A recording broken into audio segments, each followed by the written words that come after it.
Hello guys, मैं लगातार Bihar matric board गणित परीक्षा 2026 के तैयारी के तहत 2011 से 2025 तक का पूछा हुआ ऑब्जेक्टिव सवाल बता रहा हूं, जिसके तहत डे 151 में क्वेश्चन नंबर 1 है, जो बिहार मैट्रिक बोर्ड 2024 में पूछा हुआ है। एक वृत्त जिसकी त्रिज्या 8 cm है, उसकी परिधि पर ए बी सी एवं डी 4 बिंदु ऐसे हैं कि ए बी सी डी एक वर्ग है, तो वर्ग ए बी सी डी का क्षेत्रफल होगा। 4 ऑप्शन दिया हुआ है, तो फिगर इस टाइप का बन गया।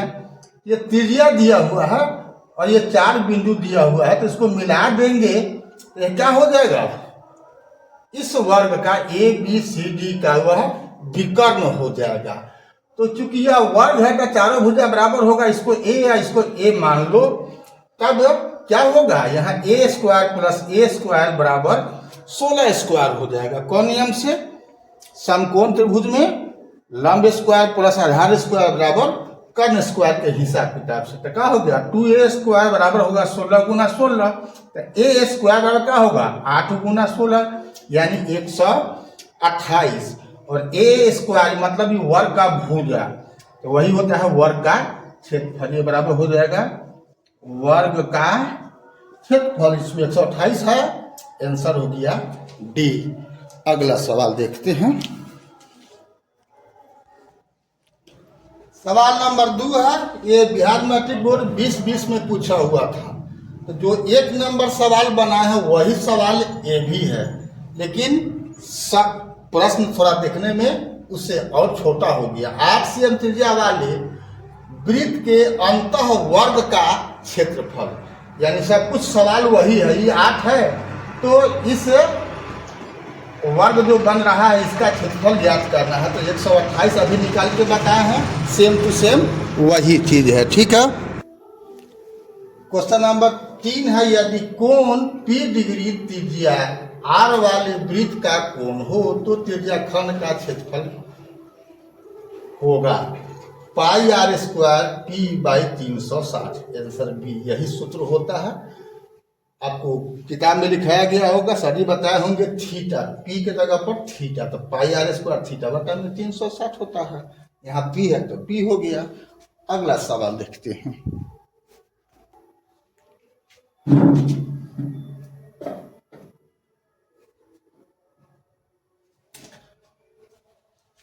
क्वेश्चन नंबर 4 है, यदि किसी घन का प्रत्येक किनारा ए इकाई हो तो उसका विकर्ण होगा।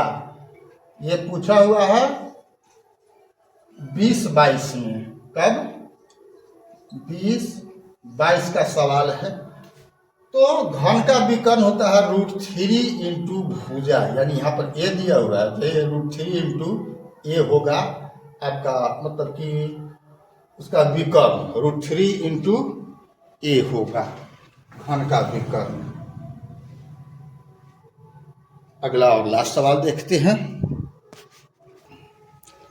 क्वेश्चन नंबर 5 है, बिहार मैट्रिक बोर्ड 2021 और 23 में पूछा हुआ है, यदि केंद्र O और त्रिज्या R वाले वृत्त में कोण AOB बराबर थीटा हो तो चाप AB की लंबाई बराबर है। वृत्त में त्रिज्याखंड होता है तो उसके चाप की लंबाई उन्हें बोल रहा था, क्या होता है पाई आर थीटा बटा में 180, यानी सी होगा पाई आर थीटा बटा में 180, यही सूत्र होता है। अभी तक फेसबुक और इंस्टाग्राम पर आपने BKR कुशवाहा प्रोफाइल को फॉलो नहीं किया है तो फॉलो कर देना है, और यूट्यूब पर सब्सक्राइब नहीं किया है तो बेल दबा करके सब्सक्राइब कर देना है। फिर मिलते हैं अगला वीडियो में, तब तक के लिए जय हिंद, जय जगत, जय भारत।